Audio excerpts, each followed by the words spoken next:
are listening to Know You're Crazy. My name is Susan Denee. We all have crazy.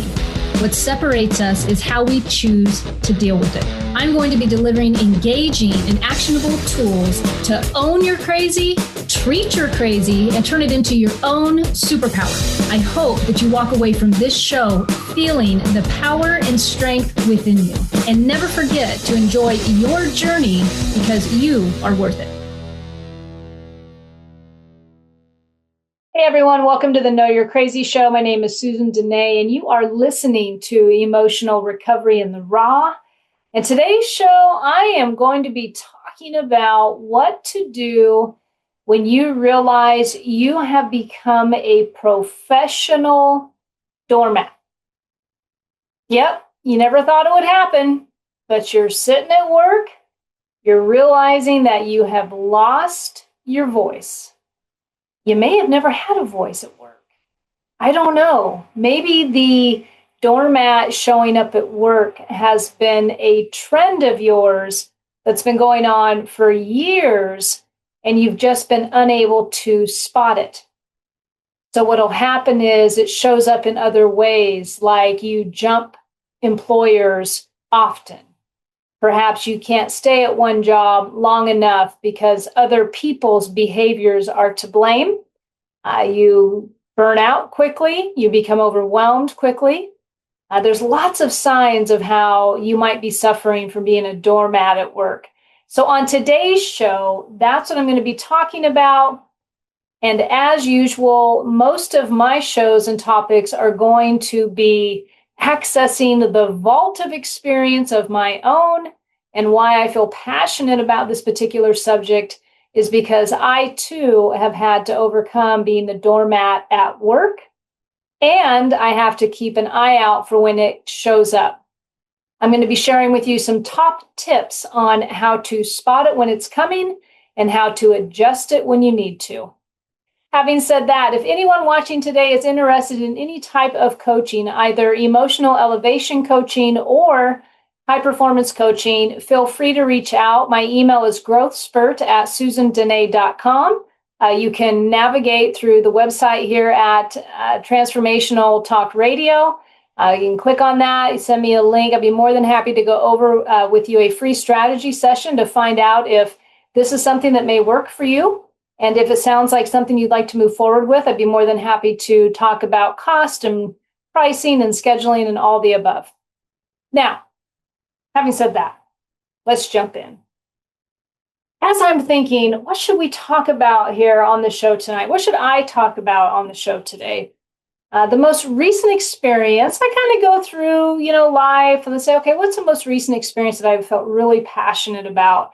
And what is something in my life that I've learned the most about, probably in this case, in the last, I'd probably say the last 10 years of my life.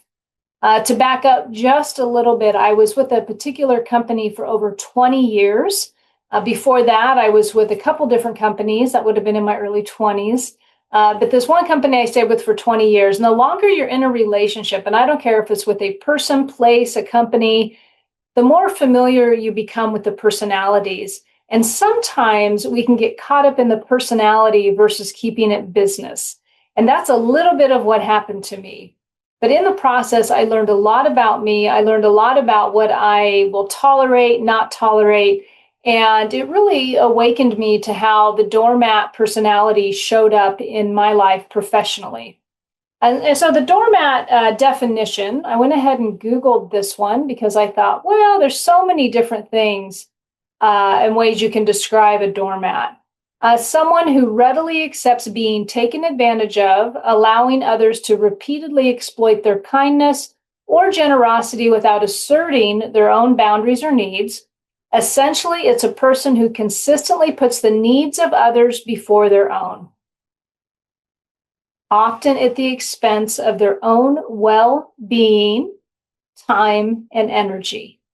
I'm going to read that again. Essentially, it's a person who consistently puts the needs of others before their own, often at the expense of their own well-being, time, and energy.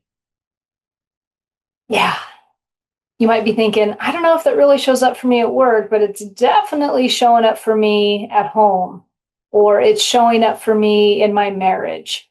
It is so easy to fall back and blame others for our uncomfortableness.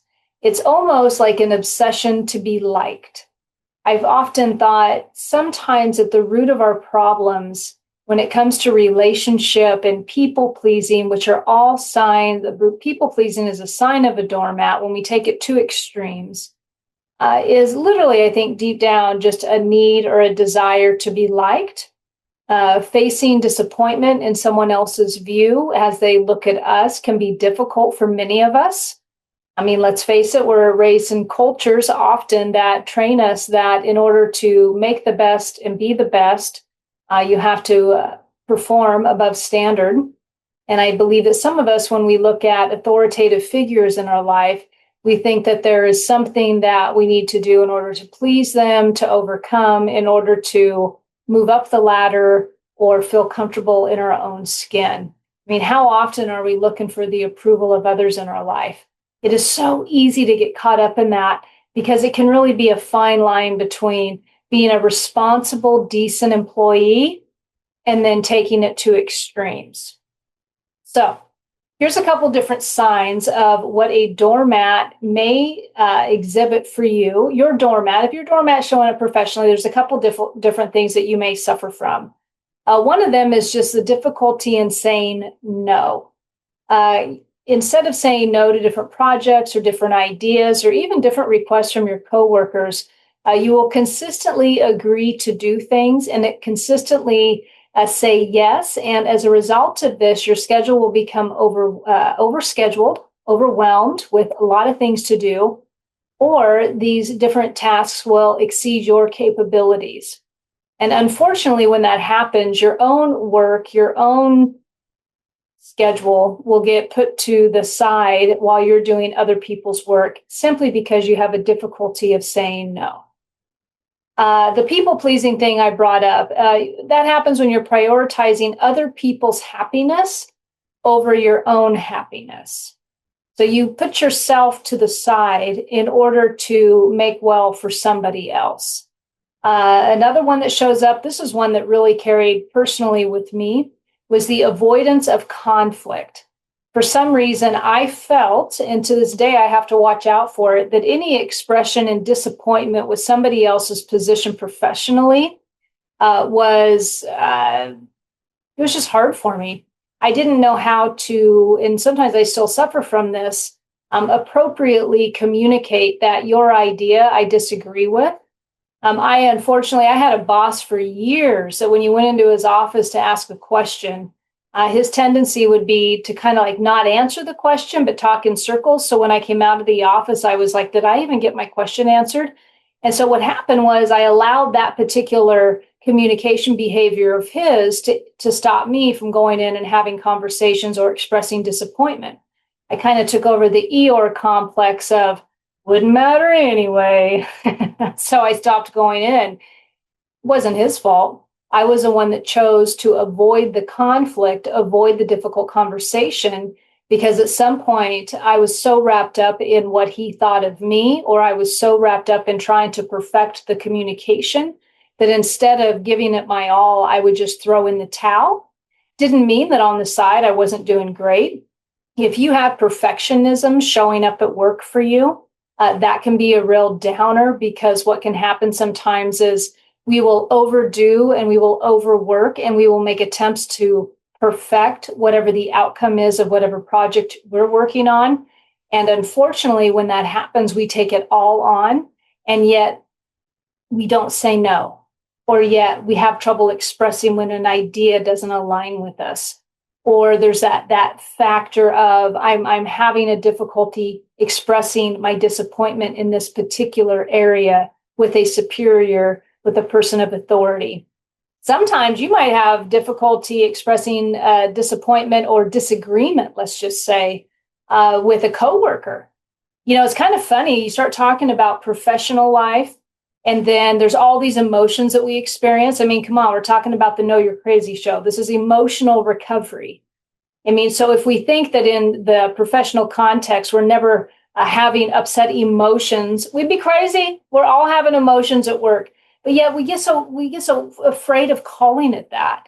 We become adverse and think, well, this is a professional environment. Intellectually, we should perceive things this way. But at the end of the day, when you leave a job or you start venting to your coworker about something that's not going well, it's not because you're being intellectual about it. It's because you've become emotional about it. And that's okay. Our emotions guide us. We have to watch out when the emotions are running to extremes. Okay. So, okay, what's the next one? Because I will start digressing and I will start going off on tangents here. And I want to stay on track as much as I can. Okay, so avoidance of conflict, lack of assertiveness, failing to stand up for your own ideas. This kind of goes in with that people pleasing that I was talking about. Often letting others take credit for your work. I recall a situation where I had a process that I was going to implement for a big change in the office that was coming up. I had outlined it, done it all, walked it into the superior's office. It sat there. I had no feedback. I checked in a couple times, no feedback. It went to the side. I didn't continue to push on it. There was my doormat. I just let it go. Why would it matter anyway? They obviously aren't ready for it. Why am I putting something out there if they didn't want it? I mean, all the psychobabble that comes with it, just to have 1 year later, that process get implemented and somebody else get credit for it.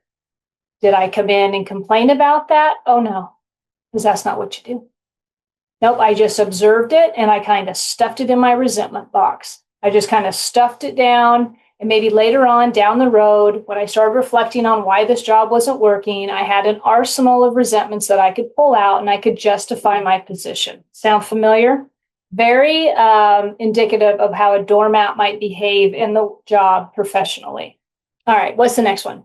Over responsiveness. This is just that typical taking on more than you can chew, taking on more than being asked of you. Are you somebody always eager to please to the point where you're always taking on more projects and you haven't learned how to say no? It's kind of like how they all tie in, right? So we're unable to say no, so therefore we're taking on more projects. We take on more projects and then we become overwhelmed and then we become resentful. Yep. Okay. Fear of rejection. This goes right back to the initial thing I said about, I think sometimes we're all just literally suffering from the desire to be liked. I mean, it is that simple. If I come in and I present something that's opposite than what the boss is presenting or somebody else is presenting, then what are they going to think of me if it's the wrong idea? How many of us hesitate and don't follow our instinct on good ideas and creativity within the workplace because we are simply stopped by our own fear of being rejected? And then the last one is just, once again, prioritizing other people's needs over your own, which eventually will lead to burnout and resentment. Okay. All right. So there are some of the symptoms. Those are some of the behaviors of what a doormat might do at work when it starts to show up. Now, what do we do about it? What do we do about it? I'm going to talk about a couple different things that are really good to pay attention to. If you are suffering at work, one of the things is if you're feeling that let me back up. Take a look at your history. Every time I do this show, I always talk about the awareness is number one. You have to be able to admit or spot when something isn't working for you in any area of your life. And I'm not saying we're looking for perfection in our life. I'm just saying that we are looking for satisfaction and fulfillment. If you are in a professional role right now that is not fulfilling to you, number one, it's okay. It's okay if you found yourself there. Number two, you can turn it around. I truly, truly believe that. Number three, it's going to take some work. It's going to take some unraveling of your own beliefs, your own ideas, and it's going to take a really hard look at what your behaviors are professionally and what your part in this is. Because remember, at the end of the day, we are the only people that we can control. We are not going to control an entire organization. We're not going to control strong personalities. Most authoritative roles are going to be very strong personalities. They're in that role for a reason, remember, but it's going to take some work. And so spotting what's not working first. And when I say spotting what's not working, I'm not talking about taking inventory of the professional environment and saying, oh, well, when they do this, that doesn't work for me. And this process doesn't work for me. And when so-and-so communicates like that, that may be true. There may be some of that stuff in your experience that doesn't work for you. I want you to pay attention to the emotions that are going on the inside. The emotions. What are you feeling when you are not satisfied at work? What is coming up for you? One of the biggest awarenesses I've had in the last year even was I was sitting at a new place of employment. I was not feeling satisfied. I was not feeling fulfilled. And I found myself wanting to take the company's inventory and not take accountability for what I could do or not do. And it wasn't just about my skill set. This was an industry that I've been doing for a very long time. I'm very talented at it. And yet I was not feeling successful and I was not feeling fulfilled. So the first thing I spotted was the uncomfortable feeling that I had. And then I thought to myself, when else has this showed up for me? And then I thought back to that last job I talked about, the one that I was at for a long time. And that feeling was the same. And so I looked back at the last job, and this is what I would encourage you to do, is you want to take a look at the pattern of emotions that you have felt. Is this feeling consistent for you? Has it shown up before? And if it has, to what degree? And did you learn from it? Did you change it? Or are you just repeating the pattern? For me, I had done a lot of work around it, but yet I had yet to test the water. Do you know what I mean? Like you can go out and you can test ride a bicycle for a while and you can test ride it, but until you're on it and you're actually riding it, you may not know if all that testing actually took effect. That's what happened to me. I had done a lot of work. I had done a lot of healing around this last job. I had, done my growth for me, but I had yet to really be in practice of that emotional growth until I went to a new place. So here I was in the midst of it. And now here's the diagnosis of, oh my God, I feel like I've been here before. I do not want to repeat this. What's going on with me? So what's going on with you professionally? And why am I focusing in on the doormat? Because trust me, the bulldozer can show up at work very easily. But the reason I'm focusing on the doormat today is because there's one thing that's consistent with the doormat. When we are in the doormat personality side of things, we will absolutely disconnect from our authority. And what do I mean by authority? I'm not talking about professional authority like climbing the ladder, hierarchy, all of that. I'm talking about your innermost self authority, the authority that determines why you do what you do. Why are you doing what you're doing? So let's talk about that. When you started this job, let's say that you're suffering a little bit at work right now. You're feeling unsatisfied. You're not feeling fulfilled. You're wondering, did I do the right thing? You're all caught up in the personalities. What made you choose the job? Because usually when we pick the job, we are in our authority. We know what we want. We've kind of got some clarity around why we're doing what we're doing. It's only that once we get hired that we will lose track of that. And we will start tolerating behaviors that we don't want to tolerate. We will start doubting ourselves when we usually wouldn't doubt ourselves. So ask yourself, why did I choose this? And have I disconnected from my authority? Are you there? Oh, I wrote this down earlier because I was thinking about it. And I just want to make sure I say it like I wrote it.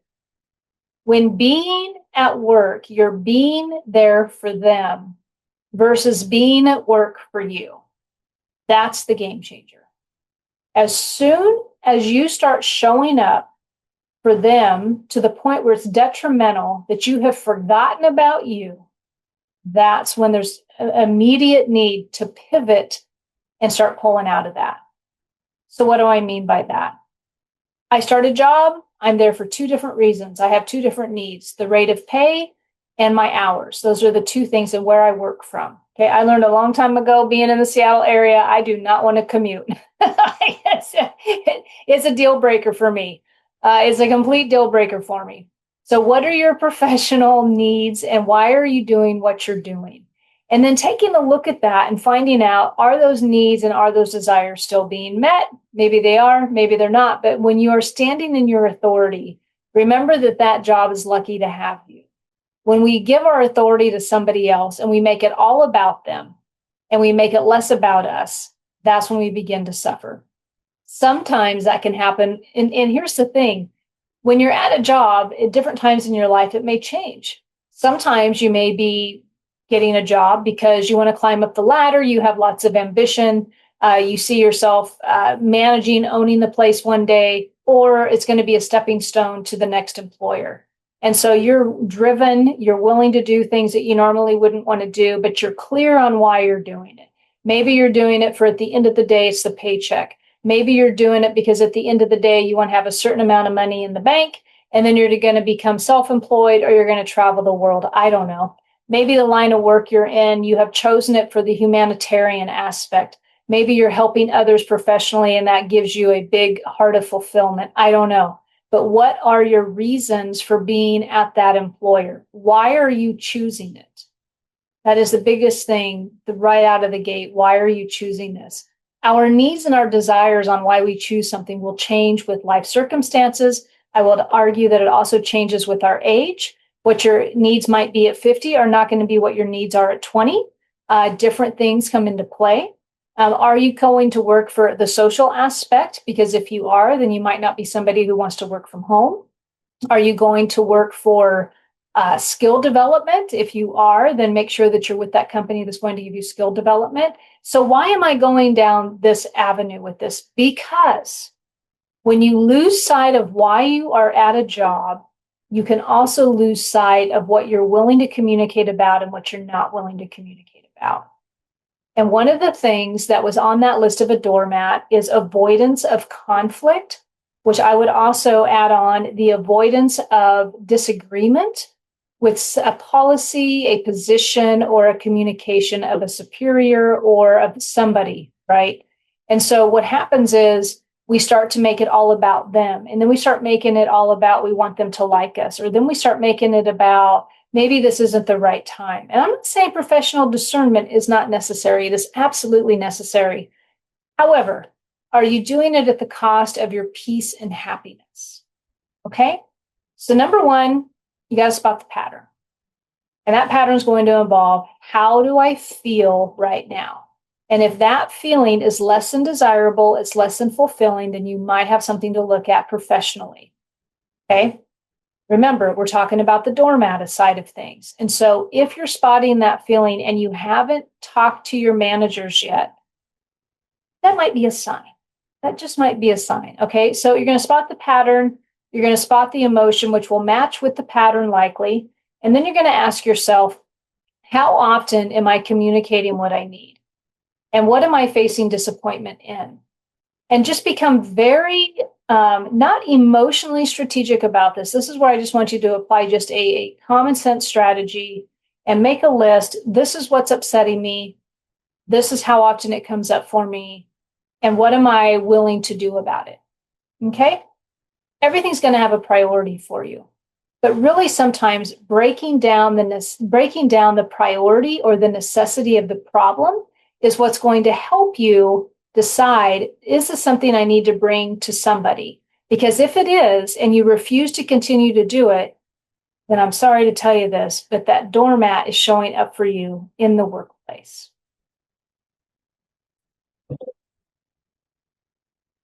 I believe that it is almost impossible for some of us to suddenly have a voice when we're not used to practicing it.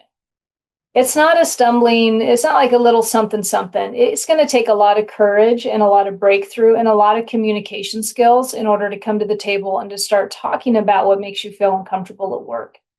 There's a lot to be said at work. Like when somebody comes to me, if they're in recovery or I'm coaching and they're struggling in the work, I said, well, you should be, sometimes it's easy to struggle at work because look at all the things that are on the line: financial security, reputation. What do I want to be when I grow up? How long do we ask ourselves that before most of us actually become comfortable with what we've chosen? There's pressure involved. If you're raising a family and you're working full time and you're not satisfied at work, and then you're coming home and it feels overwhelming there, or you're not bringing home the pay that you want to, make, sometimes you'll get that feeling at work that you're stuck. And you really do feel stuck. You feel like you can't get anywhere. You feel as if this is hopeless and all you're doing is putting food on the table, but you're not enjoying life anymore.